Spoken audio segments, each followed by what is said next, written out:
हाँ देखो बेटा, आज का टॉपिक है ग्राफ। ग्राफ में आप छोटे क्लास से पढ़ते आ रहे हो, क्लास 6, 7, 8 सब में पढ़े हो, 5 में भी हल्का फुल्का था। ठीक है, अब यहाँ पे जानते हैं पहले कुछ डाटा कलेक्शन होता है, raw primary data, raw data, ये सब अभी डाटा पे नहीं जाते, डाटा के लिए अलग से हम क्लास लेंगे। तो आ जाते हैं ग्राफ। ग्राफ जब समझना है तो यहाँ पे मेन समझना है, आज का टॉपिक है bar graph, histogram, frequency, polygon. Bar graph, histogram, frequency, polygon. ठीक है, लाइन चार्ट।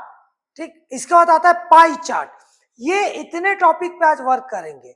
अब सबसे पहले जानते हैं कि ग्राफ जब प्लॉट करते हैं तो किसी भी डाटा को प्रेजेंट करने के लिए कई तरीके हैं, तो जिसमें से एक तरीका क्या है, ग्राफ का है। तो जब ग्राफ बनाते हैं, सपोज कीजिए आपके पास कोई डाटा आपके पास है, एक ए ग्रुप है और नंबर ऑफ पर्सन है, A group, B group, C group, D group. ये 4 ग्रुप आपके पास अवेलेबल है, 4 ग्रुप, 4 ग्रुप्स आपके पास अवेलेबल है। इस ग्रुप में ए ग्रुप के पास टोटल नंबर ऑफ पर्सन कितने हैं, 8 बच्चे हैं। बी ग्रुप के पास 10 बच्चे हैं, सी के पास 12 है, डी के पास 5 है।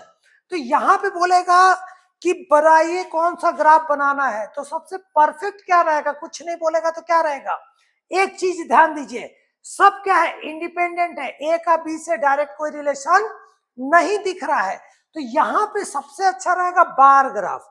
तो जब ग्राफ में आएंगे बार ग्राफ, तो बार ग्राफ में भी क्या आएगा हमारा, simple bar graph, sub division bar graph, multiple bar graph.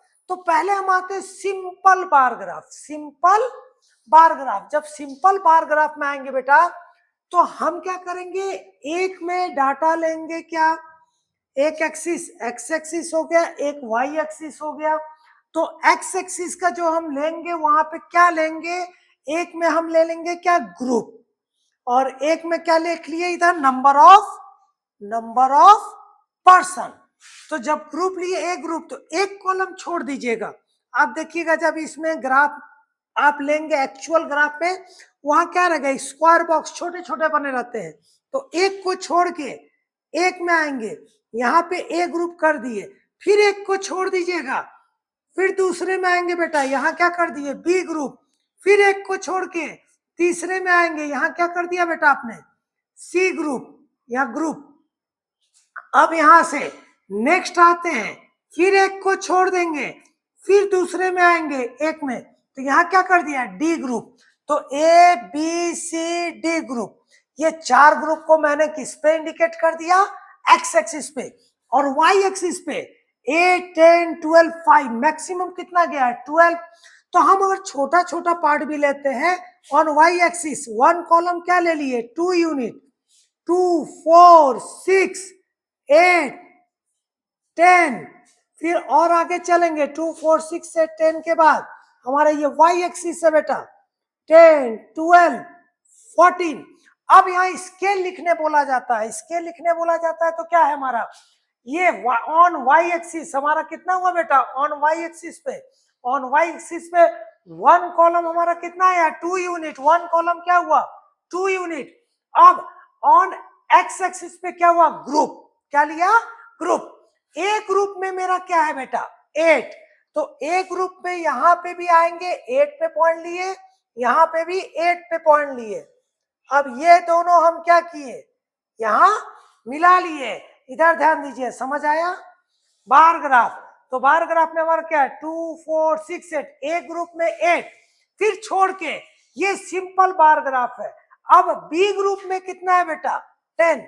तो बी के यहाँ पे पहले में लिखे 10 पे पॉइंट दिए, यहाँ भी 10 पे दिए, ये आपका ज्वाइंट हो गया, ज्वाइन हो गया। तो यहाँ पे क्या हुआ, B group, B group, B group. फिर सी ग्रुप में कितना है बेटा, 12। फिर सी पे आए, यहां से लिया मैंने क्या, 12, यहाँ पे भी लिया 12, और इसको मैंने अलग से टच कर दिया। ठीक है, तो ये क्या हो गया, A group, B group, C group, और डी पे 5 है, 4 और 6 के बीच में जो है वो क्या होगा, 5 होगा। तो यहां तक ये क्या आ गया, डी ग्रुप। ये हो गया सिंपल बार ग्राफ। समझ आया बेटा, सिंपल पैराग्राफ। अगर ग्राफ दिया हुआ है और बोला है बताइए टोटल नंबर ऑफ स्टूडेंट कितने हैं, तो ए ग्रुप का देखेंगे 8, बी ग्रुप का देखेंगे क्या 10, सी ग्रुप का देखेंगे क्या 12, डी ग्रुप का देखेंगे क्या 5। तो इन सबको जोड़ देंगे, वही क्या हो गया टोटल नंबर ऑफ स्टूडेंट। अब ये तो हो गया सिंपल बार ग्राफ। अब इसी में अगर आएगा सब डिवीजन बार ग्राफ या फिर बोलेगा टावर ग्राफ, अब एक ही टावर में करना है तो ध्यान दीजिए, अब अगर एक ही टावर में करना है तो यहां ध्यान दीजिए इसी को क्वेश्चन को, तब क्या निकालेंगे एक सिंपल तरीका, कम्युलेटिव फ्रीक्वेंसी। कम्युलेटिव फ्रीक्वेंसी निकालेंगे CF, इसे बोलेंगे नंबर ऑफ पर्सन, क्या बोलेंगे फ्रीक्वेंसी। अब आएंगे कम्युलेटिव फ्रीक्वेंसी, पहला क्या रहेगा वही रहेगा 8 plus next term, previous term added next term, तो 8 प्लस 10 कितना हुआ बेटा 18 प्लस 12 कितना आया 30 प्लस 5 कितना आया बेटा 35। अगर ये सही है कि नहीं इसको देखना है तो इसको ऐड कर दीजिए, 8 प्लस 2 10 प्लस 5 15, कैरी 1 1 1 2 और 1 3 35, तो टोटल सही है।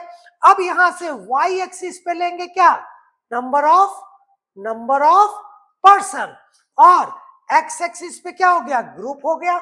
अब ये क्या हुआ टावर ग्राफ या सब डिवीजन, एक ही टावर में कई सारे पार्ट होंगे। तो सबसे पहले एकदम इजी बता रहे हैं, एक कॉलम छोड़ के एक लेंगे। अब देखेंगे सबसे बड़ा क्या है लास्ट, टोटल क्या है 35 यहां से ले लेंगे 35 तक टोटल है, तो यहां ले लीजिए 2 4 6 8 10 12 14 16 18 20 22 22 24 26 28 30 32 34 36 हमने ले लिया पूरा। अब 5 10 15 भी ले सकते थे, तो लेकिन हमने क्या लिया 36 था। 2 का लिया आपको समझाने के लिए, थोड़ा बड़ा रहेगा तो इजी रहेगा। तो सबसे बड़ा क्या है 35 लास्ट, तो इसका टोटल भी 35, तो यहां से डायरेक्ट आएंगे 35 पे दोनों पॉइंट पे, तो यहां 35 पे पहले ले लेंगे, एकदम इजी तरीका सीखिए। 35 पे आपने ले लिया। अब यहां से फर्स्ट में आइए, ए कहां पे है 8, तो पहला 8 पे एक लाइन दे दिया, इसको ब्लैंक छोड़ दिए, ठीक। बी कहां पे है यहां देखिएगा CF में कहां है 18, तो बी कहां पे आया 18 पे यहां एक लाइन दे दिया। अब ये ब्लैंक है तो इसमें क्या किया लाइनिंग दे दिया, सीधा परपेंडिकुलर लाइन दे दिया, तो ये हो गया बी का पार्ट। फिर सी कहां पे है 30 पे, तो अब सी में आया 30 पे, 30 कहां आया यहां पे बेटा, ये सी 30 इसको या तो गोला गोला दे दीजिए, लड्डू दे दीजिए, या फिर हॉरिजॉन्टल लाइन दे सकते थे। तो ये क्या होगा इंडिगो, लास्ट जो है इसको आप कुछ और दे दीजिए, ये हॉरिजॉन्टल लाइन दे दीजिए। अब यहां से आप देंगे इसका नेमिंग देंगे, जो ब्लैंक है वो ब्लैंक वाला क्या है हमारा, कौन सा है ब्लैंक, कहां 8 में था, तो पहला पार्ट ये हो गया ए। फिर बी क्या है 18, यहां से 18 वाले में क्या है बेटा बी, तो ये क्या हो गया परपेंडिकुलर लाइन, क्या हो गया बेटा बी। फिर परपेंडिकुलर लाइन के बाद हमारा जो लड्डू आपको दे रहे हैं वो क्या है हमारा सर्कल में हमारा क्या हो गया ये सी, और लास्ट जो है हॉरिजॉन्टल वाला जो है वो क्या हो गया बेटा यहाँ पे क्या हो गया डी।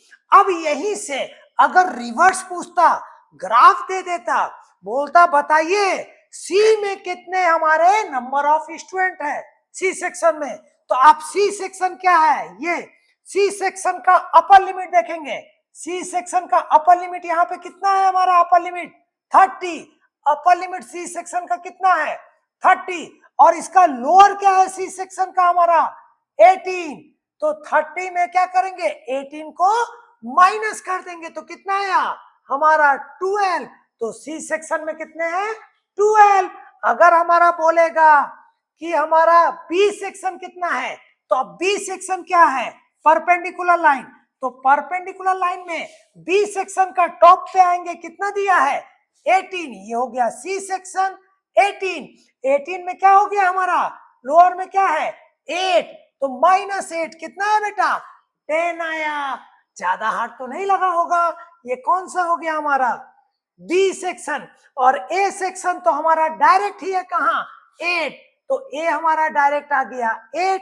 अब बचा कितना डी सेक्शन, डी सेक्शन कहाँ है हमारा, डी सेक्शन कौन है हॉरिजॉन्टल लाइन, इसका टॉप क्या है हमारा